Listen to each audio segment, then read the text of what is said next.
Bismillah, alhamdulillah, salatu wassalamu ala rasulillah wa ala alihi wa sahbihi wa sallama taslima. Mengamalkan sunnah yang beragam. Sebagaimana kita ketahui bahwa dalam rangkaian sholat itu terdiri dari syarat-syarat, rukun-rukun, kewajiban-kewajiban, dan sunnah-sunnah sholat. Kenapa ulama fikih memisah-misahkan ini? Agar nanti ketika ada yang luput atau hilang karena lupa, maka ada konsekuensinya.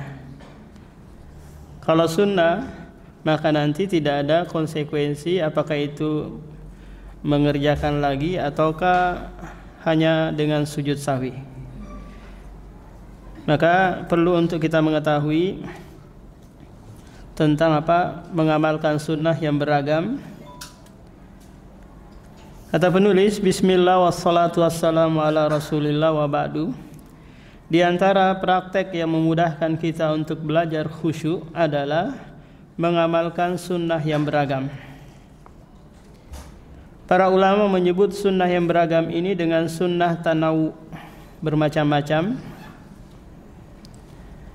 yaitu praktek amalan yang semuanya diajarkan Nabi SAW. Dalam ibadah salat ada banyak sekali sunnah yang beragam, baik yang bentuknya gerakan maupun bacaan. Sebagai contoh, mengangkat tangan ketika takbiratul ihram. Terkadang Nabi SAW mengangkat tangan setinggi pundak dan terkadang pula setinggi telinga. Daun telinga. Keduanya berdasarkan riwayat yang sahih. Sehingga untuk hal ini kadang kita menggunakan ini, kadang pula menggunakan itu. Yang kedua, kesesuaian antara takbiratul ihram dan mengangkat tangan. Terkadang Nabi mengangkat tangan dahulu baru mengucapkan takbir, terkadang beliau melakukan takbiratul ihram dulu baru mengangkat kedua tangan. Dan terkadang bersamaan. Ketiga sunnah ini berdasarkan riwayat yang sahih. Ada banyak redaksi doa iftitah atau istiftah yang diajarkan Nabi SAW dengan perawi sahabat yang berbeda-beda, yang jumlahnya ada 12 umat. Silakan nanti dihafal, kemudian dipraktekkan bergantian. Demikian pula doa ruku, i'tidal, sujud maupun duduk di antara dua sujud. Ada beberapa redaksi yang sahih dari Nabi SAW. Dan masih banyak lagi. Apa yang kami sebutkan di atas hanyalah contoh bagaimana sikap yang tepat ketika kita mengetahui adanya banyak ragam sunnah dalam beberapa gerakan dan bacaan salat. Maka penulis akan memaparkannya. Sikap yang tepat adalah mempelajari semuanya, mengamalkannya dan mengamalkan secara bergantian. Manfaatnya apa? Yang pertama adalah mengamalkan sunnah. Tentu setiap kita mengamalkan sunnah akan mendapatkan pahala. Secara bergantian, dengan cara ini akan semakin memperbesar peluang pahala karena mengikuti sunnah. Faedah yang kedua, melestarikan sunnah. Kalau hanya satu saja yang kita baca, maka yang lain kita lupakan.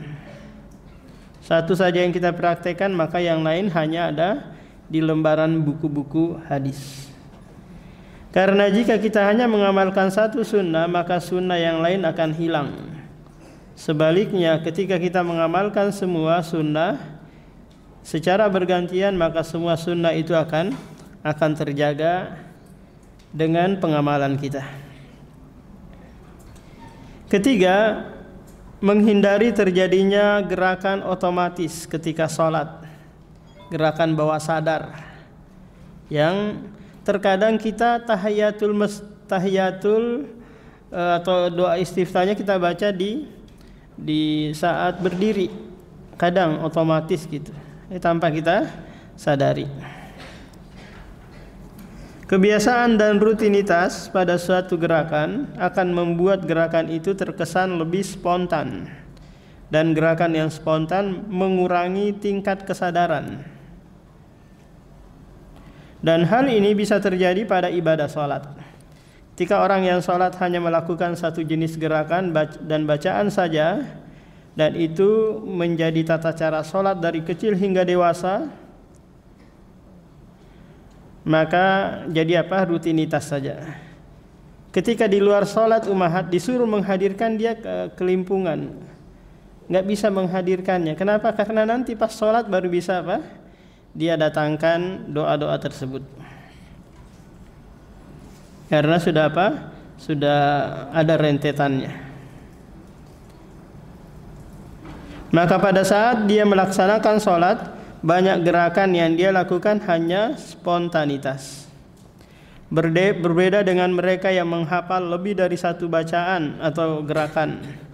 Sebelum dia melakukan, dia akan berpikir terlebih dahulu gerakan dan bacaan apa yang dia mau pilih. Ini pasti akan menambah kekhusyuan, karena membawa kita memikirkan perbuatan dan bacaan di dalam sholat, tidak memikirkan hal yang di luar sholat. Misalnya jika orang hanya hafal satu doa iftitah, maka begitu bertakbiratul ihram langsung spontan dia membaca doa tersebut. Berbeda dengan orang yang menghafal banyak doa iftitah. Sesuai takbiratul ihram, seusai takbiratul ihram dia akan berpikir terlebih dahulu doa yang mana yang akan dia baca. Dengan cara ini salat yang kita kerjakan akan lebih khusyuk, karena semua diiringi dengan berpikir mengenai konten atau isi salat yang kita kerjakan. Keempat, menghindari potensi fanatik golongan. Kurikulum pendidikan suatu ormas tertentu terkadang hanya mengadopsi salah satu jenis doa atau bacaan saja, sementara doa dan bacaan yang lain kurang diperhatikan, sehingga menjadi ciri khas. Di Indonesia dua ormas besar, NU dan Muhammadiyah. NU dan Muhammadiyah ini gurunya sama, ya Kiai Hashim Asy'ari dan Kiai Ahmad Dahlan, sama-sama berguru ke ulama besar yang ada di Saudi, tapi pulang dakwanya berbeda. Satu dakwanya mengarah kepada dakwah sufi, tasawuf, satu dakwanya mengajak kepada sunnah. Memiliki kurikulum pelajaran agama yang berbeda, termasuk perbedaan redaksi doa dan zikir yang dibaca ketika sholat, sehingga ada istilah doa iftitah versi Muhammadiyah dan doa iftitah versi NU. Tasyahud versi Muhammadiyah dan tasyahud versi NU padahal semuanya diajarkan Nabi SAW. Ini justru umat mengkotak-kotakkan, seakan-akan kalau ini Muhammadiyah, kalau ini bukan Muhammadiyah. Padahal semuanya datang dari sunnah Rasulullah. Berbeda jika kita amalkan semua sunnah, itu akan lebih menghilangkan kesan fanatisme pada golongan. Karena kita dilarang gulu, ta'assub pada satu kelompok, ada satu golongan. Di samping manfaat di atas, ada beberapa hikmah dengan adanya sunnah tanawu. Satu, bahwa ibadah itu ibarat makanan bagi hati. Dan ketika kita makan, kita tidak hanya butuh satu jenis makanan, namun kita butuh aneka jenis nutrisi. Coba bayangkan umat, kalau kita pagi nasi kuning, kemudian siang nasi pecel, kemudian malam lagi nasi goreng, judulnya semua wajabatnya nasi. Beda di Arab, pagi roti, siang nanti nasi, malam apa? Malam roti lagi.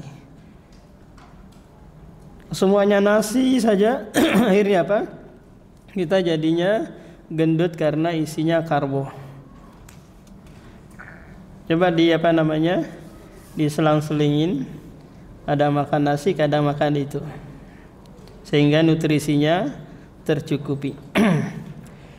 Nah, demikian juga amalan-amalan di dalam salat, kadang ini kadang itu.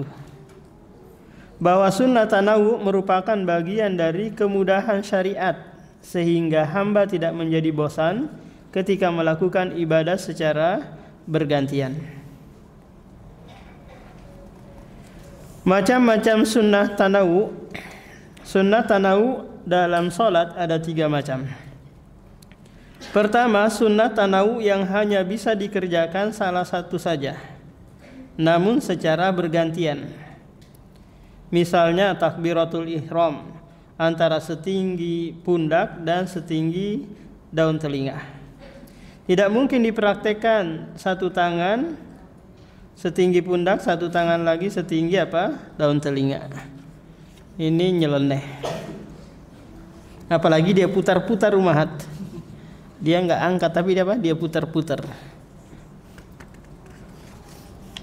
Jadi bergantian. Kadang di rakaat pertama mungkin sampai pundak, di rakaat kedua sampai telinga, atau satu sholat full semuanya sampai pundak saja. Nanti sholat yang lain baru mengangkat hingga ke daun telinga. Bacaan iftitah yang di sana ada aneka macam doa, diamalkan salah satu namun secara bergantian. Tidak boleh kita bersamaan membaca sekaligus, tapi silih berganti. Jenis yang kedua adalah sunnah tatawu yang bisa digabungkan, seperti doa sebelum salam. Nabi sallallahu alaihi wasallam mengajarkan beberapa doa sebelum salam, dan itu semua bisa digabungkan dalam sekali sholat. Ini hukumnya sunnah umahat, berdoa sebelum salam. Apakah itu dengan bahasa Arab ataukah dengan bahasa Indonesia? Tapi tentu dengan dilafatkan, tidak dibaca di dalam hati. Ketiga, sunnah tatawu yang dikerjakan kadang-kadang, seperti membaca surat di rakaat ketiga dan keempat, atau mengangkat tangan ketika hendak sujud. Di rakaat ketiga dan keempat berarti ini sholat rubai. Kadang kita membaca surah di situ, kadang pula enggak. Sebagaimana Rasulullah terkadang dia hanya mencukupkan dengan Al-Fatihah saja, terkadang beliau menambahkan sedikit surat yang itu lebih pendek daripada surah rakaat kedua. Umumnya Nabi sallallahu alaihi wasallam tidak melakukannya, namun terkadang beliau melakukannya, sehingga yang sesuai sunnah kita amalkan, namun sifatnya hanya sesekali. Aneka doa dan ruku, apakah bisa aneka doa, ruku dan sujud, apakah bisa digabungkan? Ada banyak doa ketika ruku, i'tidal dan sujud yang diajarkan oleh Nabi sallallahu alaihi wasallam. Apakah kita boleh menggabungkan sekian banyak doa itu dalam sekali ruku atau sekali sujud? Misalnya ada sekian redaksi doa ruku, apakah kita boleh menggabungkan banyak redaksi dalam sekali ruku, ataukah kita bisa baca salah satunya kemudian diulang-ulang? Ingat umahat, ketika kita berdoa di saat ruku atau saat sujud, meskipun nanti teksnya itu dari Al-Qur'an, maka tidak mengapa. Karena itu judulnya doa. Yang kita dilarang membaca Al-Qur'an di saat ruku atau di saat sujud. Tapi doa tidak mengapa. Contoh Rabbana atina fid dunya hasanah wa fil akhirati hasanata wa qina adzabannar. Ini doa dari Al-Qur'an. Maka tidak mengapa kita membacanya. Ulama berbeda pendapat dalam masalah ini. Pendapat pertama yang lebih afdol digabungkan semuanya dalam sekali ruku. Ini merupakan pendapat Imam An-Nawawi, Abu Zakaria. Beliau menyebutkan dalam kitab Al-Adhkar, kitab yang mengumpulkan zikir-zikir yang datang dari Rasulullah. Wal afdal an yajma'a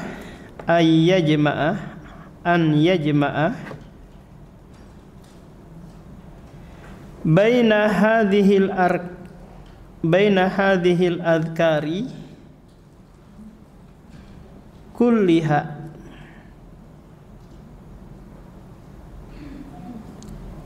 wal afdalu an yajma'a baina hadhil adhkari kulliha. Udah? In tamakkana min dzalika. In tamakkana min dzalika.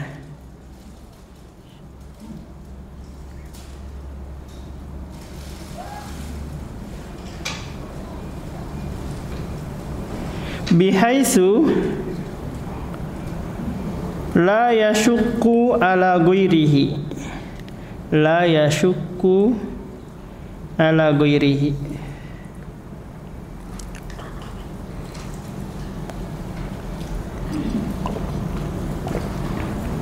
Kata Imam Nawawi, yang paling afdol adalah menggabungkan semua doa-doa ini jika hal itu memungkinkan tanpa memberatkan yang lain.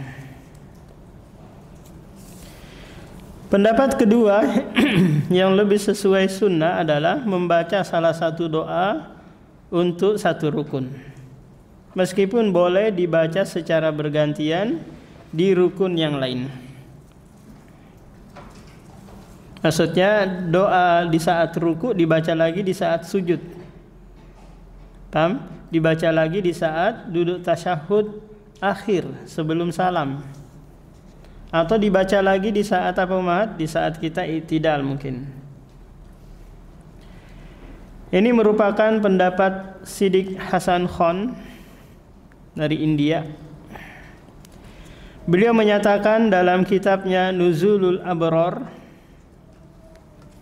ya'ti marratan bihadhihi, ya'ti marratan bihadhihi wa bitilka ukhra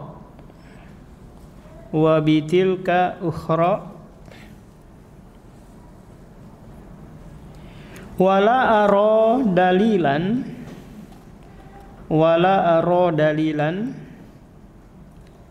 alal jam'i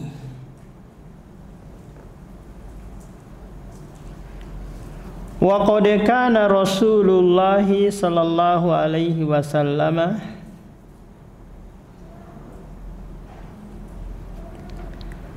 la yajma'uha fi ruknin wahidin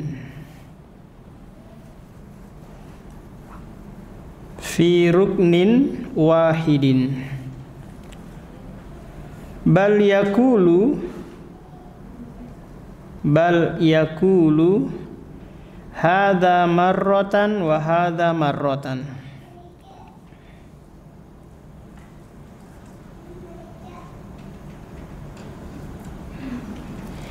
Orang yang sholat boleh membaca doa pertama di ruku pertama atau doa ruku kedua di ruku kedua, dan saya tidak mengetahui adanya dalil yang menganjurkan untuk menggabungkan semua doa dalam satu ruku. Berarti pendapat beliau ini bertentangan dengan pendapat Imam Nawawi di atas. Karena memunculkan kata afdol itu harus mendatangkan dalil. Sementara kata beliau tidak ada dalilnya. Demikian juga tak kala Imam Nawawi mengatakan afdolnya ketika wudu itu membaca lengkap Bismillahirrahmanirrahim. Sementara yang datang hanyalah bismillah kan? Tapi beliau mengafdolkan. Tapi ini tidak ada dalilnya. Demikian juga di saat kita mau makan, bismillahirrahmanirrahim. Padahal yang datang samillah, bismillah, ucapkanlah bismillah. Tidak membaca lengkap sebagaimana ingin memulai membaca surah. Dan Rasulullah sallallahu alaihi wasallam juga tidak menggabungkan beberapa doa dalam satu ruku. Namun beliau baca doa A dan di ruku pertama dan doa B di ruku yang kedua. Nah, ini pendapat beliau dan ini yang lebih sesuai dengan praktek Rasulullah. Imam Albani Muhammad bin Nasiruddin Al-Albani menyebutkan satu riwayat dari Ibnu Juraij bahwa beliau pernah bertanya kepada Imam Atha, seorang tabi'in, Atha bin Abi Rabah, apa yang Anda baca ketika ruku? Maka Atha menjawab, idza lam a'jil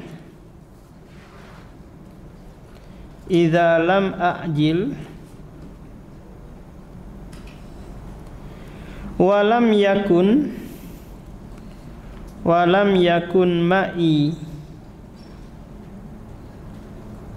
yakun ma'i man yu'ajjiluni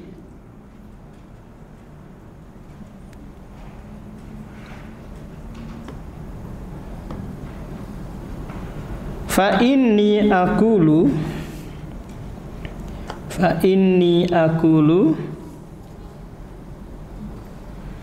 subhanaka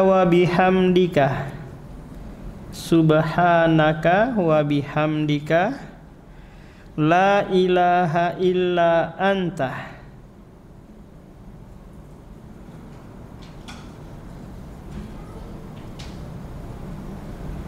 subhana rabbina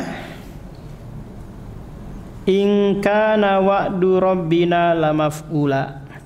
In kana wa'du rabbina lamaf'ulan.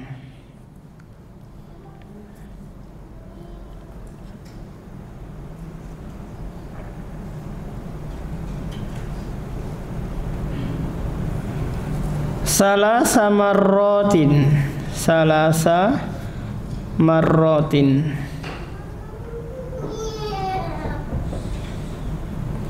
wa subhanallahil azim salasa marratin.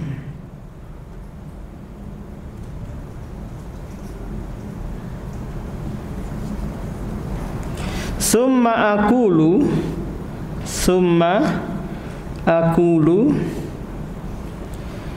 subhanallahi wa bihamdi salasa marratin.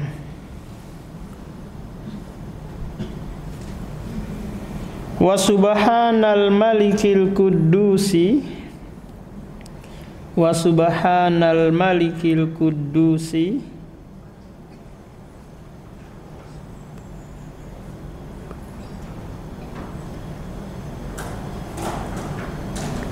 salasa mirorin.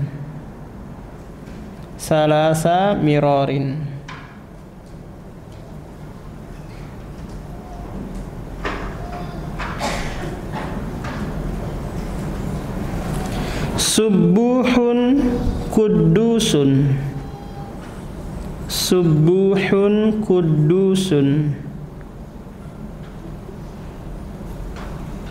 Rabbul malaikati warruhi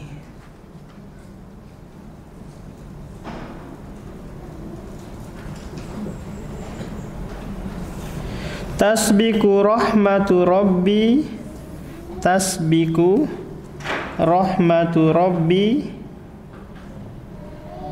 ghadabahu. tasbiku rahmatu rabbi ghadabahu. Miraron, miraron. Summa qala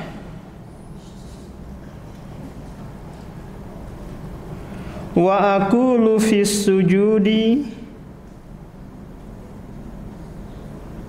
wa aqulu fis sujudi mislu ma aqulu fir ruku'i, mislu ma aqulu fir ruku'i, sawaun.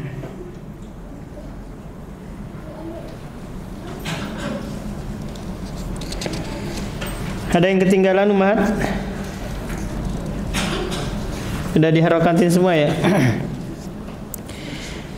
Jika saya tidak buru-buru, maka saya akan membaca subhanaka wa bihamdika la ilaha illa anta subhana rabbi in kana wa'du rabbina la maf'ula 3 kali. Subhanallahil azim 3 kali, subhanallahi wa bihamdi 3 kali, subhana malikil quddus subuhun kuddusun, ini beberapa kali. Kalau ini dibaca umat di saat ruku, kita jadi imam, kira-kira apa yang terjadi di belakang? Akan mengeluh kan, apalagi yang sudah monopos, yang sudah kena saraf terjepit, dia nggak mau lagi sholat di belakang nanti. Jadi ini dibaca ketika sendirian. Silahkan mau rukuknya 1 jam silahkan, karena ini tidak berkaitan dengan orang lain. Riwayat ini menunjukkan bahwa tidak masalah menggabungkan banyak doa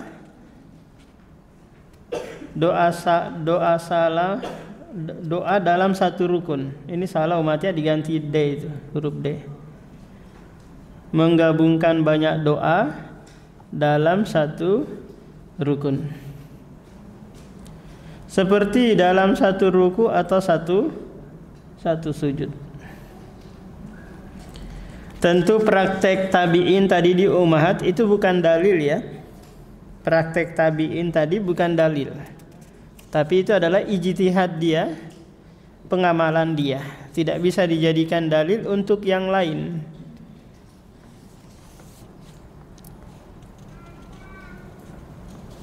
Kemudian Imam Al-Albani memberikan keterangan untuk bacaan ruku dan sujud yang sangat lama. Fa'aro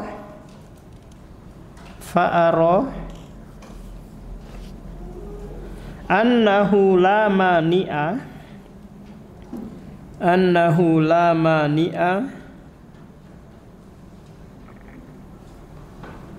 minal jam'i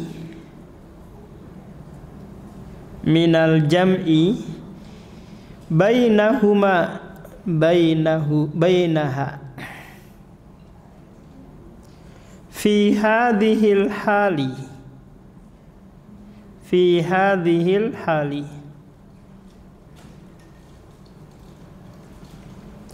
amma ini iktasara. Jadi asalnya nunnya itu disukun ummahat, karena sukun ketemu sukun jadinya kasroh, jadinya ini. Berarti bahasa Indonesia ini dari kata ini ya ummahat ya.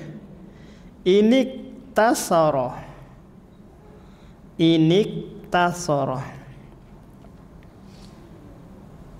Ala nau'in wahidin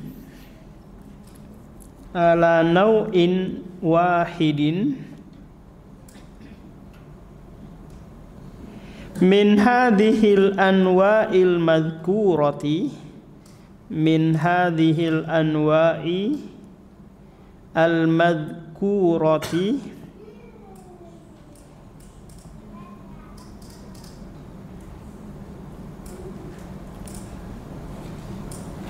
fala yumkinuhu dzalika fala yumkinuhu dzalika illa ala tariqati tikrari, illa ala tariqati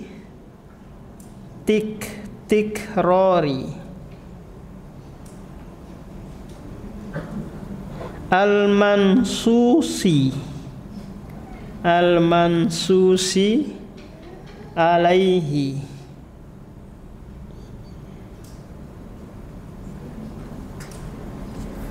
fi ba'di hadhil adhkari, fi ba'di hadhihi al-adhkari.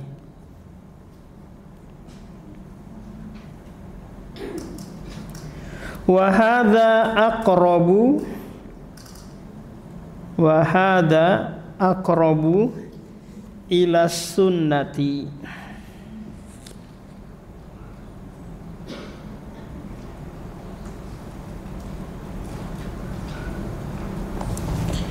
Kata penulis, menurut saya tidak ada masalah menggabungkan semua doa ketika ruku dan sujud yang lama.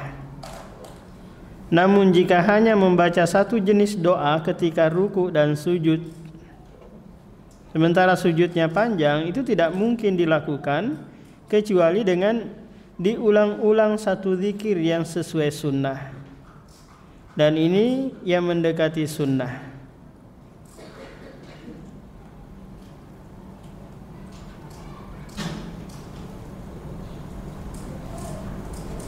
Apa maksud penulis ini, Umahat?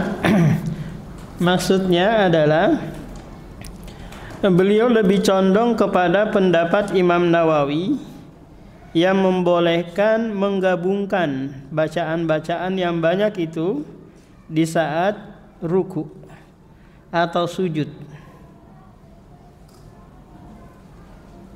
Karena kalau mau sujudnya panjang, maka pastilah membaca doa yang bermacam-macam.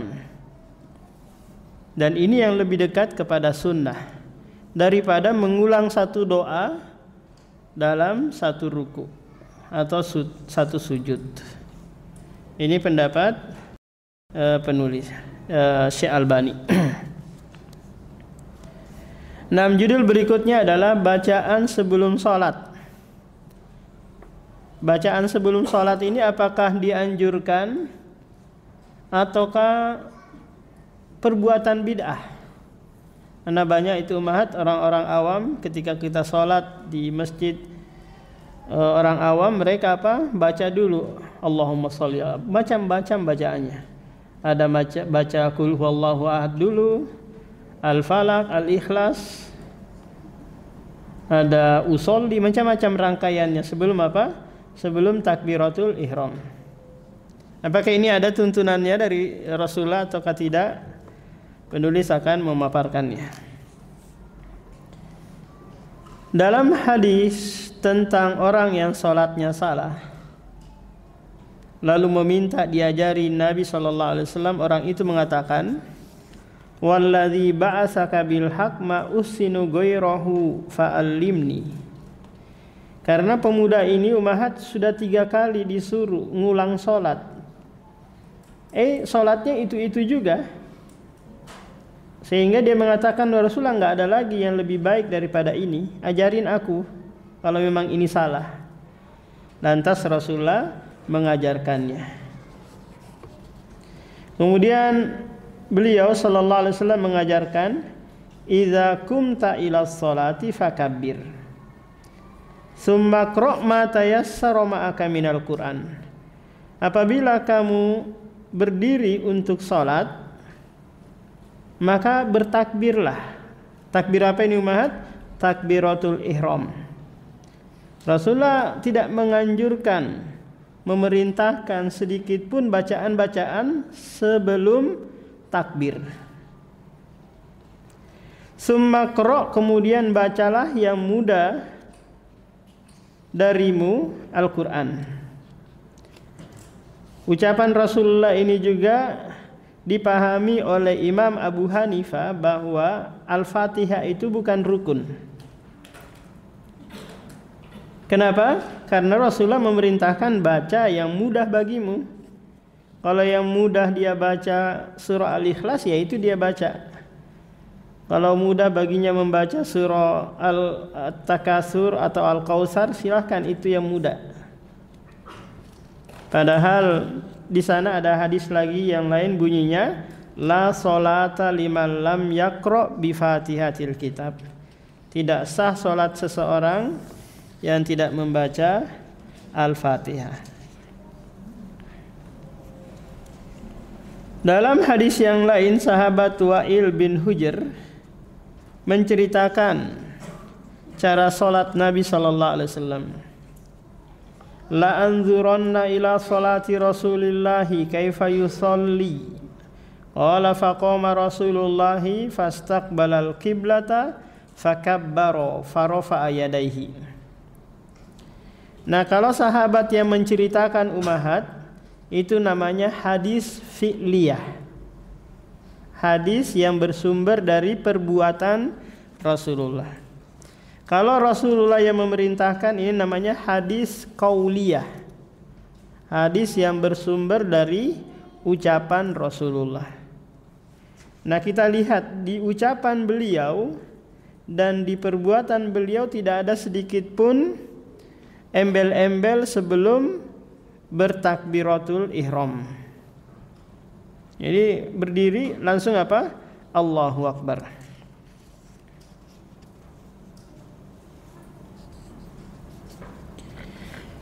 Sungguh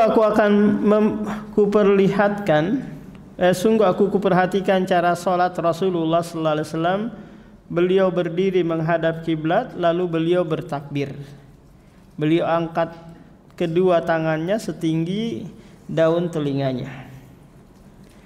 Berdasarkan beberapa hadis di atas, para ulama menegaskan bahwa tidak ada doa atau bacaan khusus yang disunahkan untuk dibaca sebelum sholat. Baik bentuknya ta'awud, a'udzubillahi minasyaitonirrajim, atau surah Al-Falaq atau surah An-Nas, atau lafadz niat usolli.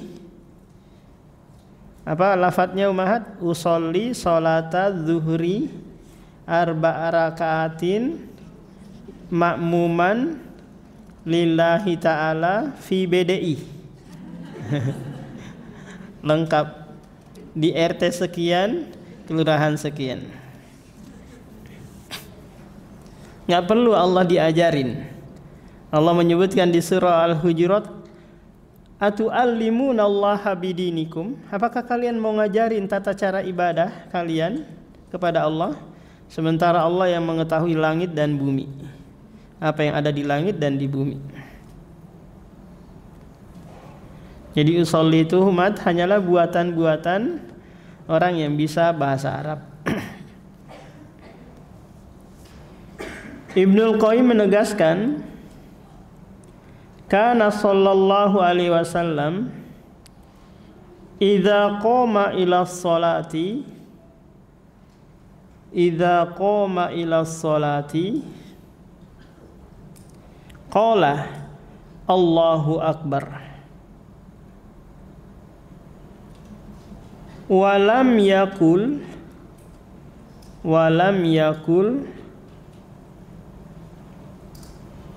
syai'an qablaha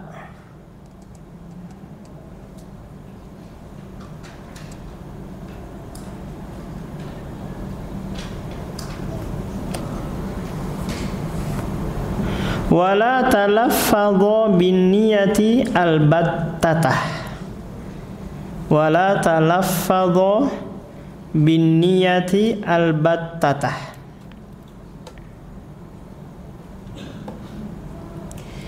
Nabi SAW ketika hendak sholat, beliau mengucapkan Allahu Akbar, dan beliau tidak membaca kalimat apapun sebelum takbiratul ihram, dan beliau juga tidak melafadzkan niat sama sekali. Orang-orang yang mewajibkan usolli ummahat, mereka itu mengkiaskan, menyamakan dengan itu labbaik Allahumma umrah. atau labbaik Allahumma hajjan. Padahal itu bukan niat, itu awal talbiyah. Paham? Awal talbiyah untuk kita menentukan ihram apa yang kita akan lakukan. Apakah ihram haji ataukah ihram umroh, ataukah menggabungkan dua-duanya, labbaik Allahumma umrotan wa hajjan atau hajjan wa umroh. Ini apa ummahat? Haji tamattu. Kalau memisahkan berarti apa? Afwan, kalau menggabungkan namanya haji qiran, kalau memisahkan namanya haji tamattu. Nah, mereka apa? Mengkiaskan ke sana. Padahal ini bukan niat. Sehingga harus apa? Dilafadzkan. Niat itu di dalam hati.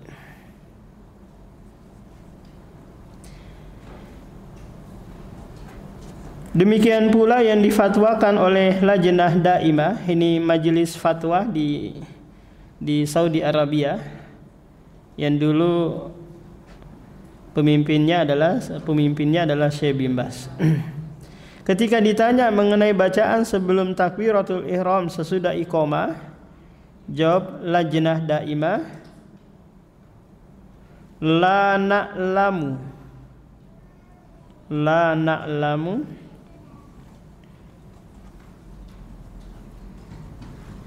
du'aan masyru'an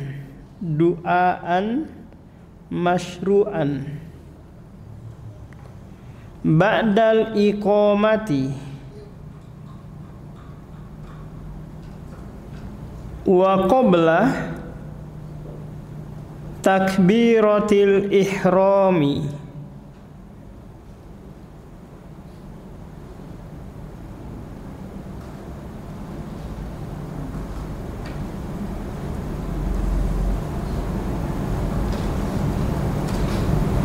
Lakinnal masyru'a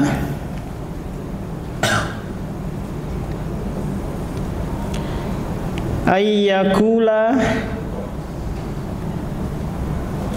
mislu ma yakulu al muadzinu fi iqamatihi.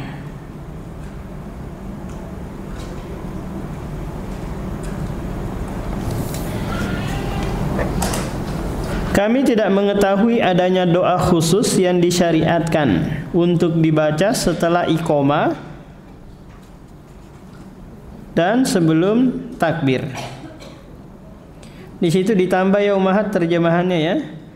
Dibaca setelah iqamah dan sebelum takbiratul ihram.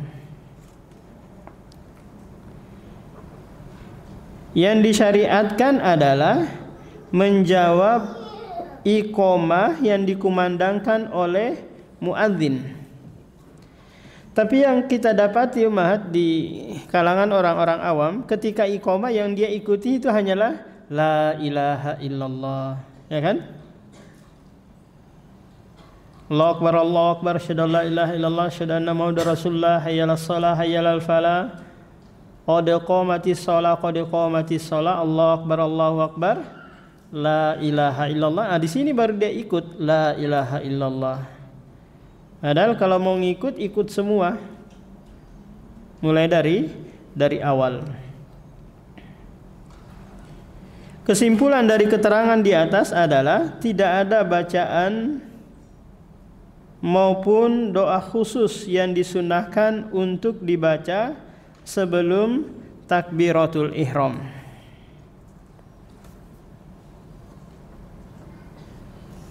Nah, yang jadi masalah lagi ummah di kalangan para ulama adalah niat itu apakah dipasang ketika sebelum sholat ataukah pas takbiratul ihram sambil mengangkat tangan. Nah, ini yang jadi permasalahan. Karena kalau sekiranya kita tidak menghadirkan niat di situ, maka kita tidak dianggap apa? Sholat. Ataukah kita sambil berjalan menuju sholat duhur, ya sudah, itu adalah niat kita untuk melaksanakan sholat duhur. Bolehkah berdoa sebelum takbiratul ihram? Bolehkah berdoa sebelum takbiratul ihram? Maka jika sebatas berdoa namun tidak diyakini sebagai sunnah Nabi dan itu dilakukan sesuai kebutuhan, maka pendapat yang benar hukumnya dibolehkan. Mengingat doa ini dibaca sesuai kebutuhan. Biasanya apa umat? Ada yang mengangkat tangan kan berdoa sebelum takbir, tapi ini tidak boleh dirutinkan dan tidak boleh diyakini ini adalah sunnah Rasulullah. Ini sesuai dengan apa? Kebutuhan saja. Maka tidak dilakukan secara rutin dan lafadznya tidak tertentu. Sesuai dengan apa? Hajah dia, kebutuhan dia. Sebaliknya jika lafadznya sudah tertentu, itu saja dia baca, dan itu dilakukan secara rutin, ini bahaya. Berarti ini telah menjadikan sebagai sunnah padahal tidak disunnahkan oleh Rasulullah. Padahal syariat tidak mengajarkannya. Maka jatuhlah dalam perkara yang dibuat-buat atau perkara bid'ah. Al-Mardawi menyebutkan riwayat dari Imam Ahmad dalam kitabnya Al-Insaf. Kata penulis, laisa ba'dal iqamati, laisa ba'dal iqamati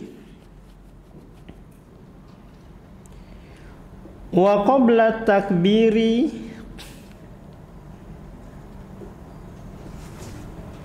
wa qabla takbiri du'aun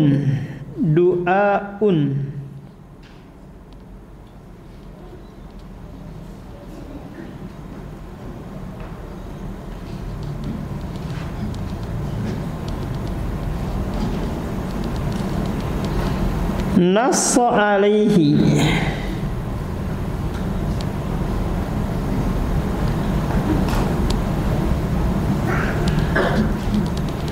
wa anhu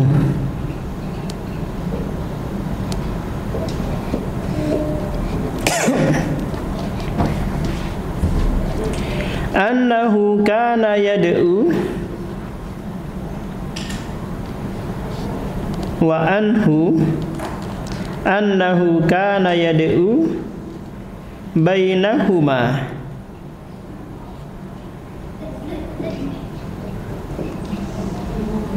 wa yarfa'u yadayhi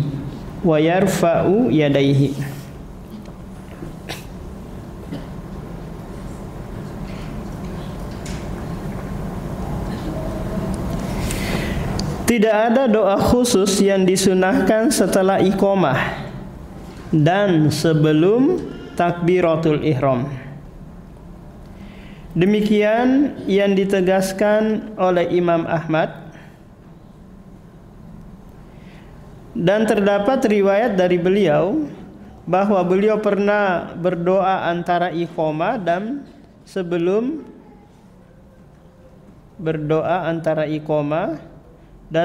takbiratul ihram, dan beliau mengangkat kedua tangannya. Ini praktek dari Imam Ahmad. Di antara riwayat yang mendukung pendapat ini adalah hadis dari Sa'ad bin Abi Waqqas radhiyallahu an. Beliau bercerita, ada orang yang datang untuk sholat. Ketika itu Nabi SAW menjadi imam.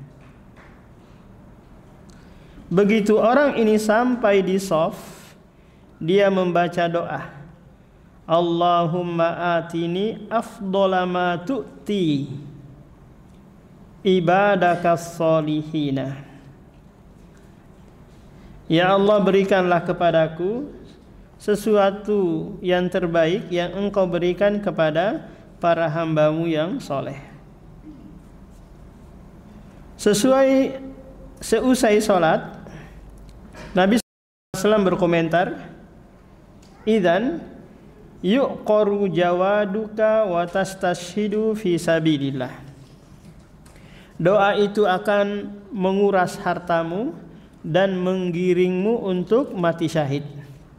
Berarti ini takrir, pembenaran dari Nabi tentang perbuatan sahabat tersebut yang berdoa sebelum takbiratul ihram.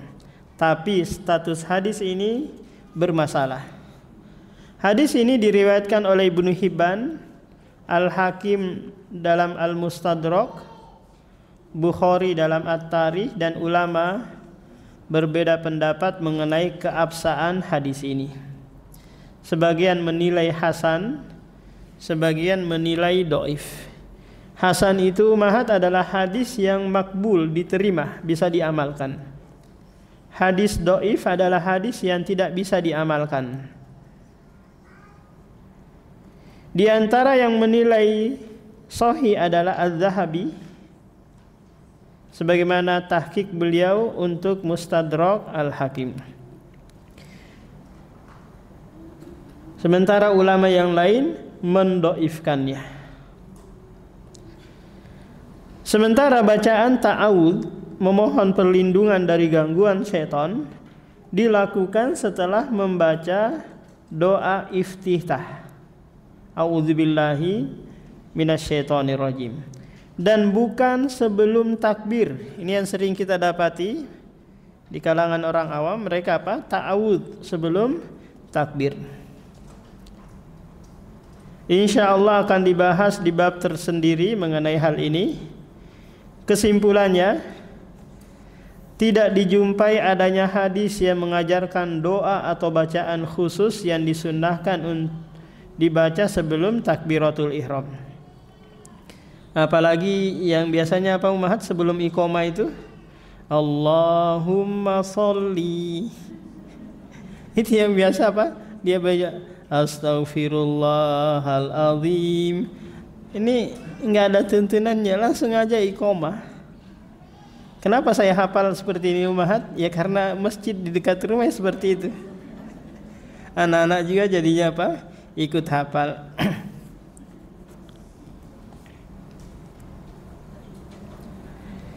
Yang kedua, diperbolehkan untuk membaca doa sebelum takbiratul ihram dengan syarat tidak diyakini sebagai sunnah, tidak dijadikan sebagai rutinitas, C. dibaca sesuai kebutuhan, D. teks doa tidak tertentu karena menyesuaikan kebutuhan, baik dengan bahasa Indonesia atau bahasa Arab.